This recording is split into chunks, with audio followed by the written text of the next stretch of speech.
कोटा नगर निगम चुनाव के लिए भारतीय जनता पार्टी की ओर से दोनों निगमों के लिए 21 सूत्रीय घोषणा पत्र जारी किया गया, जिसके आधार पर भाजपा कोटा में नगर निगम चुनाव लड़ रही है। भाजपा के वरिष्ठ नेता एवं विधानसभा में उपनेता प्रतिपक्ष राजेंद्र राठौड़ ने यूडीएच मंत्री शांति धारीवाल के बयान पर पलटवार करते हुए पत्रकार वार्ता में कहा कि गत एक वर्ष से प्रशासक के माध्यम से स्थानीय स्वायत्त शासन मंत्री शांति धारीवाल कोटा नगर निगम पर अपना कब्जा किए हुए हैं। उनके द्वारा कोटा को सांड सिटी और कचरा सिटी कहना यह उनके स्वयं की कार्यक्षमता का प्रतिबिंब है। राठौड़ ने कहा कि कांग्रेस के नेता शांति धारीवाल ने कहा कि मैं चूरू में नगरपालिका चुनाव नहीं जीत सका, किंतु मैं उन्हें बताना चाहता हूं कि धारीवाल साहब, आप एक चुनाव जीते हैं और एक चुनाव हार कर घर बैठते हैं और लगातार 7वीं बार चुनाव जीतकर विधानसभा में पहुंचा हूं। आपकी क्या स्थिति है? भारतीय जनता पार्टी जिन संकल्पों के साथ राजस्थान और विशेष स्तर पर कोटा नगर निगम के चुनाव में उतरी है, ऐसा संकल्प पत्र 61 संकल्प युक्त ये संकल्प पत्र हम जारी कर रहे हैं और हमारा प्रयास रहेगा कि इन 61 संकल्प जो जनता से एक पत्र के माध्यम से हम कर रहे हैं, उन पर हम नगर निगम जो दोनों यहाँ कोटा में बनाने जा रहे हैं उनको हम पूरा करेंगे। नगर निगम के चुनाव में सरकारी सुविधाओं का दुरुपयोग, सरकारी मशीनरी का दुरुपयोग का मंजर अभी हमने देखा। यहाँ के स्थानीय निकाय के मंत्री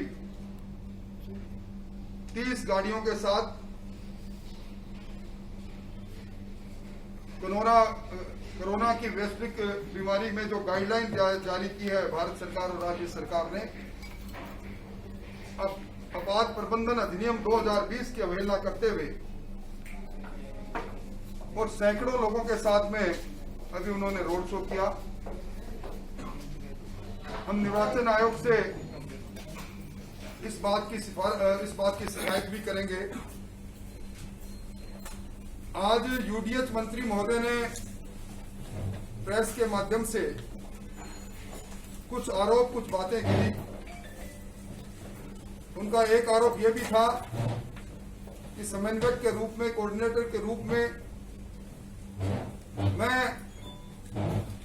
पार्टी की तरफ से जयपुर से चलकर आया हूं और मेरे निर्वाचन क्षेत्र में नगर पालिका के चुनाव में बीजेपी विजय नहीं हुई। हाँ, सही बात है। धारीवाल जी और मेरे में एक असमानता है कि वो एक बार चुनाव जीतते हैं, उसके बाद चुनाव हारते हैं, 5 साल तक के लिए घर बैठते हैं और मैं लगातार चुनाव जीतता हूं। ये मेरी 7वीं बार है जो मैं राजस्थान की विधानसभा में लगातार। भारतीय जनता पार्टी के प्रदेश महामंत्री एवं रामगंज मंडी से विधायक मदन दिलावर ने स्वायत्त शासन मंत्री शांति धारीवाल द्वारा कोटा को सांड सिटी कहे जाने पर प्रतिक्रिया व्यक्त करते हुए कहा कि मुझे कोटा में एक ही सांड दिखाई दे रहा है और उसका नाम शांति धारीवाल है। उन्होंने कहा कि मुख्यमंत्री चिल्ला चिल्ला कर कह रहे हैं कि कोरोना संक्रमण से बचाव को गाइडलाइन की पालना करो, किंतु धारीवाल जी कोरोना की गाइडलाइन की पालना नहीं कर कोटा में रोड शो कर रहे हैं। उनके खिलाफ एफआईआर लिखनी चाहिए, उन्हें जेल में डाला जाना चाहिए। न जाने कितनों को जान का खतरा बनेगा। आरोप लगाया कि ये सीटी सांड सीटी बना के रखी है। मैं समझता हूं कि मुझे एक ही सांड दिखाई दे रहा है, जिसका नाम शांति कुमार धारीवाल है।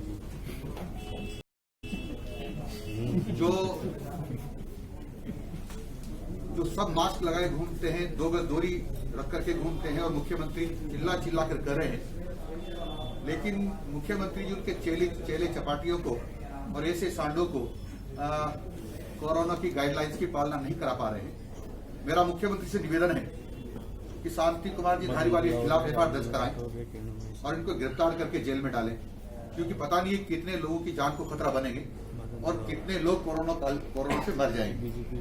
मित्रों, ये कह रहे हैं हम विकास देखें कोटा का। हाँ, देख रहे हैं हम लोग, स्टेशन से लगा करके अनंतपुरा तक देख रहे हैं। या इस सड़क के अलावा का विकास दिखाई नहीं देता। वह भी माननीय प्रधानमंत्री नरेंद्र जी मोदी ने 1000 करोड़ रुपए स्मार्ट सिटी अमृत योजना के तहत भेजे हैं, उसका विकास हो रहा है। इससे पूछिए राजस्थान के फाइनेंस डिपार्टमेंट ने तुमको कितना पैसा दिया है। यदि कोई 10 करोड़ रुपए भी इस कोटा के विकास के लिए दिए हों तो मेरे को पत्र बता दे, मेरे को लेटर बता दे। ये सब भारत सरकार के दिए हुए पैसे हैं, इसका मिसयूज कर रहे हैं। इस अवसर पर भारतीय जनता पार्टी के कोटा उत्तर चुनाव संयोजक, चुनाव प्रभारी एवं विधायक किरण माहेश्वरी ने कहा कि कांग्रेस दोहरे चरित्र की राजनीति करती है। पत्रकार वार्ता में संगठन प्रभारी प्रोफेसर वीपी सारस्वत, युवा मोर्चा के प्रदेश अध्यक्ष हिमांशु शर्मा, भारतीय जनता पार्टी शहर जिला अध्यक्ष कृष्ण कुमार सोनी, कोटा दक्षिण के सह चुनाव संयोजक, चुनाव प्रभारी आनंद गर्ग, कोटा संभाग के मीडिया संयोजक अरविंद सिसोदिया आदि मौजूद रहे।